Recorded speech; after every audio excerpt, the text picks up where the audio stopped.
Hello everyone, welcome to ideal classes. आज की class में हम उन क्वेश्चंस पर बात करेंगे जो 16 अक्टूबर 2022 के पैट के एग्ज़ाम में आए थे। ठीक है, और ये क्वेश्चंस जो हैं वो आपके जीडी के एग्ज़ाम के लिए भी बहुत इंपॉर्टेंट हैं, तो ध्यान से देखिएगा। चलिए चलते हैं क्वेश्चन। पहला क्वेश्चन है आपका क्वेश्चन नंबर फर्स्ट। श्वेत श्वेत और श्वेत श्वेत और श्वेद दो शब्द आपको दिए गए हैं जिनका प्रोनाउंसिएशन यानी कि उनका उच्चारण जो है हम समान रूप से करते हैं, लेकिन इनके अर्थ में भेद है। तो वही हमें बताना है कि इनके अर्थ क्या होंगे, अर्थ का जो पेयर है वो कौन सा सही है, जिसमें ऑप्शन नंबर ए है सफ़ेद और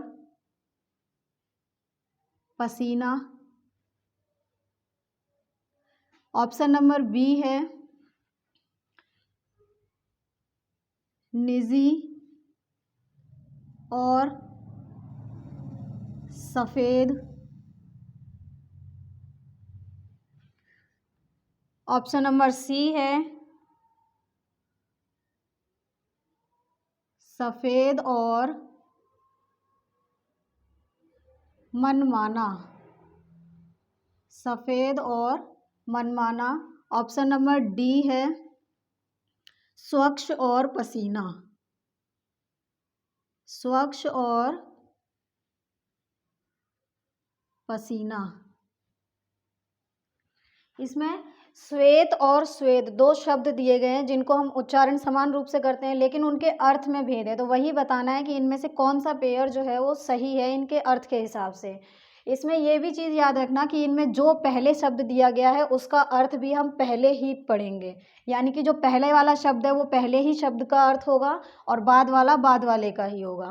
ठीक है, तो श्वेत का अर्थ होता है सफ़ेद और पसीना, या निजी और सफ़ेद, सफ़ेद और मनमाना, या स्वच्छ और पसीना।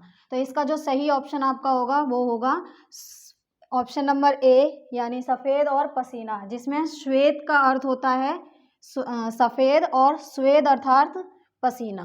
ठीक है, सेकंड क्वेश्चन है आपका खाक में मिलना, खाक में मिलना। ये एक मुहावरा है जिसका अर्थ आपको बताना है कि सही अर्थ क्या होगा। तो ऑप्शन नंबर ए है अकड़ में रहना, अकड़ में रहना, ऑप्शन नंबर बी है बेचैन या परेशान होना, बेचैन या परेशान होना। ठीक, और ऑप्शन नंबर सी है दबी हुई बात, दबी हुई बात फिर से उभारना, और ऑप्शन नंबर डी है आपका सब कुछ नष्ट हो जाना। तो ये चार ऑप्शन आपको दिए गए हैं और मुहावरा है आपका खाक में मिलना, जिसके अर्थ हमें बताना है। तो पहला ऑप्शन है ऑप्शन नंबर ए, जिसमें अकड़ में रहना, सेकंड बेचैन या परेशान होना, थर्ड दबी हुई बात फिर से उभारना, या डी सब कुछ नष्ट हो जाना। तो इसका जो सही ऑप्शन होगा ऑप्शन नंबर डी सब कुछ नष्ट हो जाना, क्योंकि ये मुहावरा कई बार आपने बोलते हुए भी सुना होगा कि जिसका सब कुछ खराब हो जाता है, कोई भी काम बिल्कुल खराब हो जाता है, बोलते हैं कि सारा किया धरा खाक में मिल गया। ठीक है, वही ऐसे ही मुहावरे क्या हैं, अगर ध्यान दोगे तो नॉर्मल बातों में हम यूज़ करते रहते हैं और ये बिल्कुल आसान आसान है, इसमें कोई ऐसा ज़्यादा सोचने वाली बात कुछ है ही नहीं इतनी ज़्यादा। ठीक है, नेक्स्ट क्वेश्चन है question number third. Question number third है अनिल का पर्यायवाची, अनिल,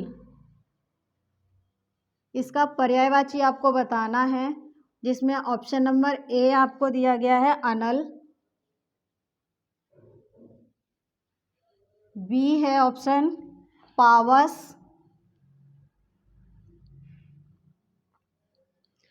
ऑप्शन नंबर सी है चक्रवात, और ऑप्शन नंबर डी है पवन।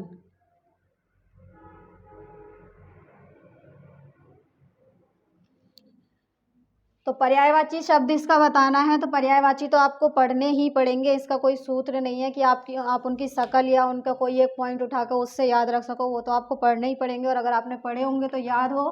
तो अनल जो होता है वो आपका आग का पर्यायवाची होता है, ठीक है। पावस जो होता है वो हमारा वर्षा का पर्यायवाची होता है, और चक्रवात जो है ये हमारा आंधी का पर्यायवाची होता है, ठीक है। और जो अनिल है ये हमारा ऑप्शन नंबर डी पवन का पर्यायवाची होता है, यानी इसका सही आंसर होगा ऑप्शन नंबर डी पवन, ठीक है। क्वेश्चन नंबर 4 है आपका, गुप्त का विलोम बताना है। गुप्त शब्द का विलोम बताइए। तो इसमें ऑप्शन नंबर ए आपको दिया गया है प्रकट, ऑप्शन नंबर बी है गूढ़, ऑप्शन नंबर सी है जानना, और डी है निष्ठ। तो गुप्त जो है किसी बात के लिए, वो कोई बात है या कोई भी चीज़ है जो छुपी हुई है उसको हम कह देते हैं गुप्त। गुप्त का अर्थ होता है छिपा हुआ, ठीक है। और इसका आपको विलोम बताना है। तो इसमें पहले सबके अर्थ पता होने चाहिए। तो इसमें जो प्रकट है वो यानी कि दर्शाना, दिखाना, कोई चीज़ सामने रखना, ठीक है, प्रकट करना। गूढ़ का अर्थ होता है छिपा, गूढ़ का अर्थ भी क्या होता है छिपा, और गुप्त का अर्थ भी होता है छिपा हुआ, यानी ये इसका विलोम नहीं होगा, ये इसका समानार्थी ही हो जाएगा। उसी तरीके से निष्ठ जो है, निष्ठ एक पुल्लिंग शब्द है, ये उस व्यक्ति के लिए यूज़ किया जाता है जो निष्ठा वाला व्यक्ति है, जिसके लिए निष्ठा, जो निष्ठा से अपना कार्य करता है उसके लिए निष्ठ यूज़ किया जाता है, ये पुल्लिंग शब्द है। जानना ये भी एक साधारण शब्द है। तो गुप्त का जो सही ऑप्शन होगा वो होगा ऑप्शन नंबर ए गुप्त यानी छिपाना, और प्रकट यानी कि दर्शाना, ठीक है, दिखाना। क्वेश्चन नंबर 5 है आपका सद्भावना।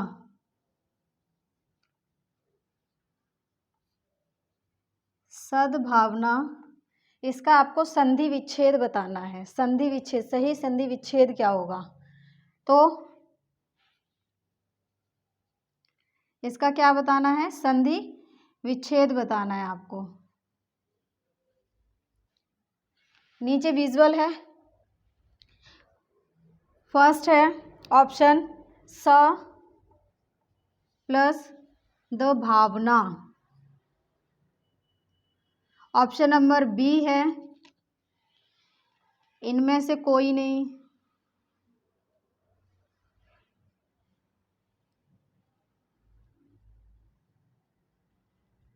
ऑप्शन नंबर सी है आपके पास सद्भावना,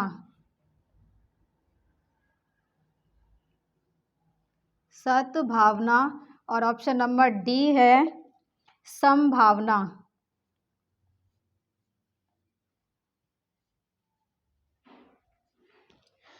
तो इसमें जो आपका राइट आंसर होगा वो मैं आपको बताऊँ ऑप्शन नंबर सी होगा। क्यों? क्योंकि आपको एक रूल आपने संधि में पढ़ा होगा कि जो किसी भी वर्ग का, जो हमारे 5 वर्ग होते हैं क वर्ग, टा वर्ग, ता वर्ग, चा वर्ग और पा वर्ग, ये सारे वर्ग जो होते हैं इनका पहला, तीसरा और 5वां वर्ण जो होता है वो रूल के अकॉर्डिंग आपस में चेंज हो जाते हैं।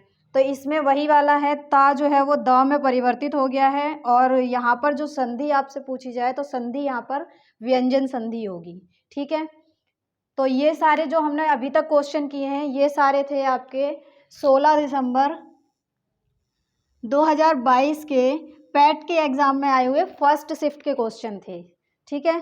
और अभी जो हम करेंगे वो आपके सेकंड शिफ्ट के क्वेश्चन होंगे, जो इससे आगे के क्वेश्चन आपको आप करेंगे वो वाले क्वेश्चन आपके सेकंड शिफ्ट के क्वेश्चन हैं। तो सेकंड शिफ्ट में जो आपके हिंदी के क्वेश्चंस आए थे उनमें से फर्स्ट क्वेश्चन है आपका, इसमें भी आपको संधि ही बतानी है कि धरेश जो है इसका संधि विच्छेद क्या होगा। ऑप्शन नंबर ए है धर प्लस ईश,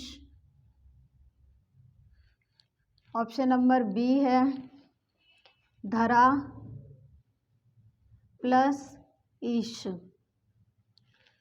और ऑप्शन नंबर सी है धरा प्लस ईश, और ऑप्शन नंबर डी धरा प्लस ईश। तो इसमें संधि विच्छेद बताना है कि इसका सही संधि विच्छेद क्या है। ठीक है, तो इसका जो सही संधि विच्छेद होगा वो ऑप्शन नंबर सी होगा, धरा प्लस ईश। यहाँ पर पूछा जाए तो संधि कौन सी है, संधि यहाँ पर ए वर्ण बन रहा है हमारा, तो यहाँ पे संधि आपकी आ जाएगी स्वर संधि। और स्वर संधि में भी ये रूल आप पढ़ेंगे, गुण संधि में स्वर संधि का भेद होता है गुण संधि, उसके अंदर ये रूल दिया जाता है कि यदि आ या आ के बाद में ई आता है तो वो क्या बन जाता है, ई या ए आता है तो वो ए बन जाता है। ठीक है, और ऐसी सिचुएशन में जब आ या आ के बाद ई या ई आ रहा है और वहाँ पर ए बन रहा है तो वहाँ पर कौन सी संधि होती है, गुण संधि होती है। ठीक है, तो इसमें भी कौन सी संधि है, गुण संधि है, स्वर संधि का भेद होता है जो कि, और इसका सही संधि विच्छेद धरा प्लस ईश हो जाएगा।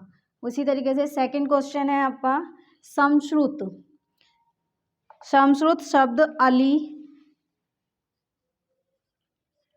प्लस अली, अली और अली जो है इसमें भी वही है समश्रुत। इसमें एक वर्ड यूज किया गया है समश्रुत शब्द, अली शब्द युग्म का सही अर्थ क्या है। तो अली इसमें स्टार्टिंग में एक वर्ड यूज किया गया है समश्रुत का अर्थ क्या होता है, समान स्वर सुनाई, जो हमें क्या है सुनने में समान लगते हों, यानी कि इनको हम पढ़ेंगे अली ही लेकिन इनके अर्थ अलग अलग हैं। तो यही बताना है कि इनमें से कौन सा अर्थ युग्म जो है वो इनका सही है। तो पहला है भौरा और सखी,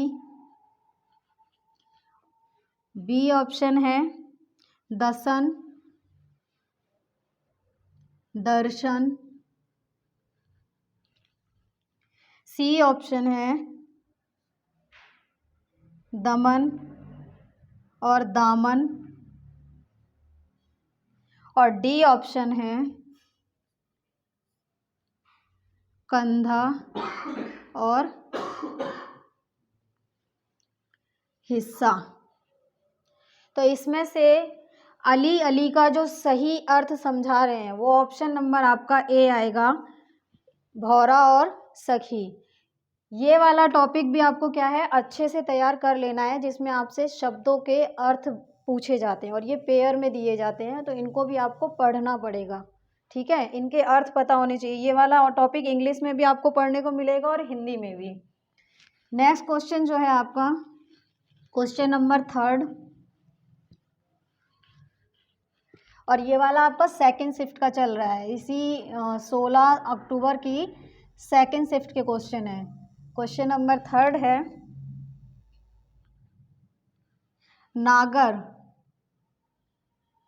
नागर शब्द जो है इसका पर्यायवाची बताना है, जिसमें आपको ऑप्शन दिए गए हैं।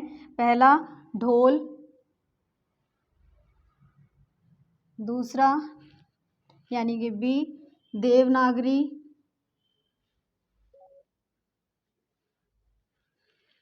ऑप्शन नंबर सी है चतुर, और ऑप्शन नंबर डी है नगर। तो इसमें से आपको ये बताना है कि नागर का सही पर्यायवाची कौन सा है। पर्यायवाची को ही हम समानार्थी शब्द भी बोल देते हैं, समानार्थी यानी कि जिनका अर्थ सेम हो। ठीक है, तो यहाँ पर जो इनके अर्थ हम देखते हैं, तो ढोल किसका पर्यायवाची है? ढोल होता है ढोलक का पर्यायवाची। ठीक है। देवनागरी हिंदी की लिपि है। और चतुर जो है वो किसका पर्यायवाची होता है? चालाक, चालाक का। तो यानी जो नागर का सही होगा, नागर के लिए सही पर्यायवाची है वो क्या है? नागर का पर्यायवाची होता है नगर, यानी कि ऑप्शन नंबर डी। वहीं पे क्वेश्चन नंबर 4 आप देखेंगे। क्वेश्चन नंबर 4 में है सन्यासी। सन्यासी का विलोम बताना है आपको। सन्यासी का विलोम शब्द क्या होगा? तो इसमें ऑप्शन है, ऑप्शन नंबर ए विरक्त, ऑप्शन नंबर बी है इनमें से कोई नहीं,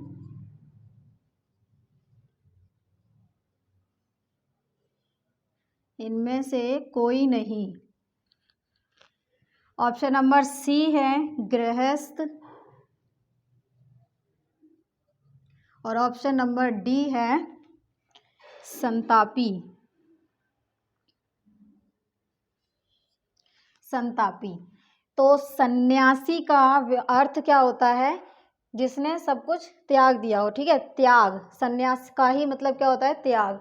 वहीं पे इसका हमें विलोम बताना है, यानी कि इसका विपरीतार्थक शब्द बताने हैं। तो विरक्त जो होता है, विरक्त का अर्थ भी होता है त्याग। तो इसका मतलब ये इसका विलोम ना होके ये इसका क्या होगा? समानार्थी होगा। और विरक्त का विलोम होता है अनुरक्त। ठीक है।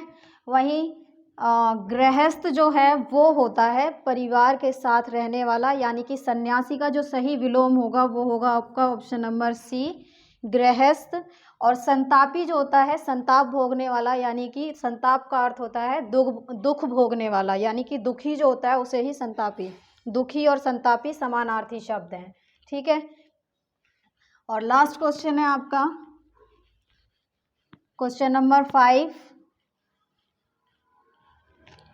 इसमें आपको मुहावरा है, मुहावरे का अर्थ बताना है। मुहावरा दिया गया है कोल्हू का बैल होना। कोल्हू का बैल होना, इस मुहावरे का अर्थ बताना है, जिसमें ऑप्शन आपको दिए गए हैं। ऑप्शन नंबर ए है बहुत दिनों बाद विदाई होना। बहुत दिनों बाद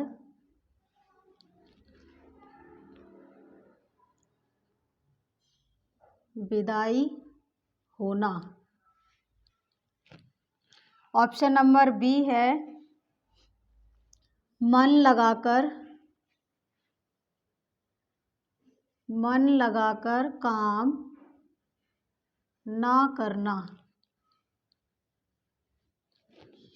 ऑप्शन नंबर सी है निर्धन होना। निर्धन होना। ऑप्शन नंबर डी है बुरी तरह